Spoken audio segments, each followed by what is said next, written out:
السلام عليكم ورحمة الله وبركاته. معاكم كابتن محمد جودة مدرب سباحة. عايز الناس كلها في البداية كده تصلي على النبي. إن شاء الله القناة دي اتعملت عشان هننزل عليها فيديوهات لتعليم السباحة. إن شاء الله النهاردة أول فيديو، يلا بينا نشوف هنعمل إيه. أول حاجة محتاج تتعلمها أول لما تنزل المية إزاي تفضي نفسك جوه المية. دي أكتر حاجة الناس بتتعب منها، بتيجي تعوم بتلاقي نفسك تعبان أو مش قادر تفضي نفس أو أنت تعبت وبس عمت مسافة صغيرة. أول حاجة هتتعلمها النهاردة إزاي تفضي النفس. أنا باخد نفس من بقي بالمنظر ده كده، وبفضي برضو النفس من بقي.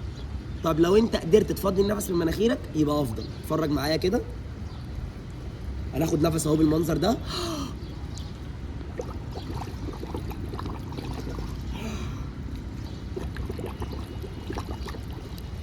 عايزك تكرر الشكل ده 3 مرات اول لما تنزل الميه عشان تتعود عليه. تاني حاجه انت محتاج تتعلمها جوه الميه، ازاي تعمل طفو جوه الميه، يعني ازاي تسيب نفسك على الميه والميه تبقى رافعاك زي ما بنقول بالمنظر ده كده. اول حاجه هتتعلمها تحط دراعاتك الاثنين على الستارت عشان يبقى الموضوع سهل بالنسبه لك في الاول، وهتاخد نفس كبير وهتنزل تفضي بابلز جوه الميه سواء من مناخيري او من بقي اللي تقدر عليه في البدايه، وهتسيب نفسك خالص.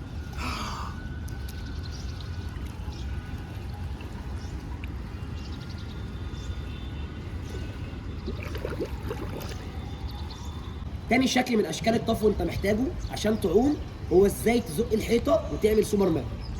تحط رجلك الاثنين على الستارت زي ما انا حاطط رجليا كده، تمسك الستارت بايدك، تفرد دراعك التاني، وتاخد نفس كبير وتخبي راسك وهتزق الحيطه سوبر مان وتسيب جسمك خالص.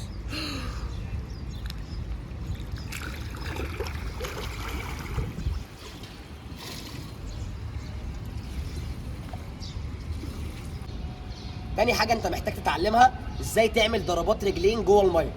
بص يا كابتن، ضربات الرجلين بتبقى جايه من الجذع، يعني ما ينفعش ركبتك تتني، رجليك كلها مفروده زي ما انت شايف، صباع رجلك الكبير جنب صباع رجلك الكبير، ومشط رجلي كله مفرود، وبشتغل من جذع رجلي من هنا، يعني رجليها كلها بتشتغل وهي مفروده بالمنظر ده كده.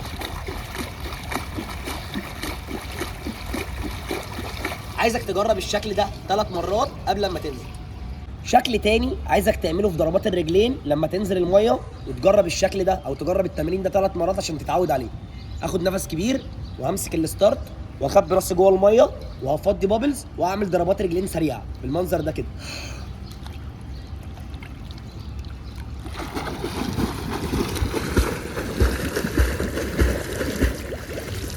اهم حاجه هنا ان انت رجلك الاثنين يكونوا مفرودين، مشط رجلي مفرود، صباع رجلي الكبير جنب صباع رجلي الكبير، ورجليها كلها مفروده والحركه كلها من الجذع.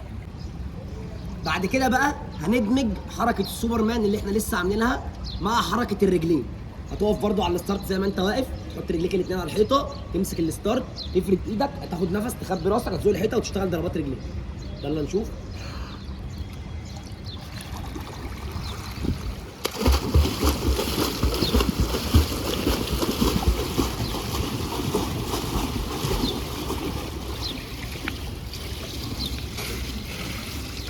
اخر حاجه هنتعلمها النهارده هي بالبلدي كده ازاي تعوم بايدك او ازاي تعمل كاتشات جوه الميه. تفرد دراعك الاثنين زي ما انا فرده بالمنظر ده كده، هتشد الميه جامد، تخلص الشده لحد الاخر، وهترجع بدراعك مفرود على السوبر مان اللي احنا كنا لسه عاملينه. يبقى انا بشد اهو مره بدراعي الشمال مفرود خالص وارجع على السوبر مان، بشد تاني بدراعي اليمين مفرود خالص وبرجع على السوبر مان.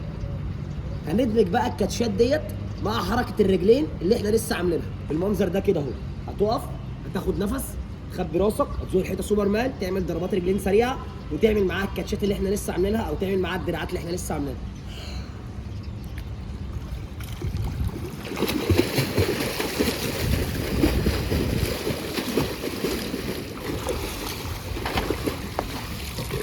عايزكم تكتبوا لي في الكومنتات محتاجين نشرح ايه في الفتره اللي جايه، ولو عجبك الفيديو ما تنساش تعمل اشتراك للقناه وتفعل زر الجرس عشان يوصلك كل جديد.